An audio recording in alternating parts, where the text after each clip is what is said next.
Now, there's a couple different ways you can do the pollination process, right? You could, the way you're doing it, which you mentioned, is you're actually painting the pollen onto the buds. Other folks, what they'll do is they'll actually take the plant that they've reversed or the male plant, and they'll stick it in the same room and just let the wind naturally bring it through air circulation, or they'll actually shake the plant within grow space. Why do you choose to use the paintbrush and paint the buds versus just shaking the plant in the grow space?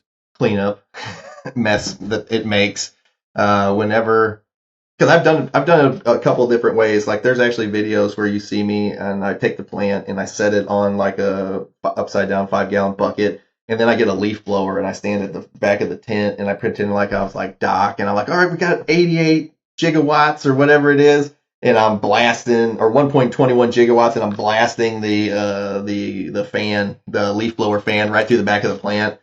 And the only reason that I don't do this is just because of the mess it makes. I mean, the entire room. I don't think people understand, especially if you're working with males, the amount of pollen that they make. It's insane. That's why you don't have to reverse a whole plant. You can just do a couple branches, just because those couple of branches make so much pollen that it's crazy how much that you're going to get off of there. And whenever I make a mess with it, I mean, it's just, I detail clean very well in between grows, and the amount of gunk that I have to get off the walls and off the fans, because I take the fans down, I take the fans apart, I clean them, I take the lights down, I just detail clean everything in between grows. And the amount of extra work it provides whenever I don't just paint, it takes me 30 seconds to just sit there with, I have this Barbie brush, it's hot pink like this thing right here. I have this Barbie brush that I stole from my daughter's makeup, kit, and it works so well. Like I can absorb so much pollen with it. I can do the whole tent. I can do the whole tent with just one, just pick up a bunch of pollen. I can paint the whole tent with just one brush.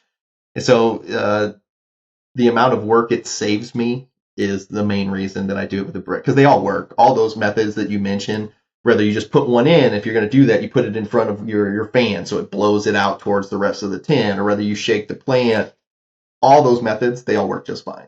The only reason I do it is just really simply because of cleanup.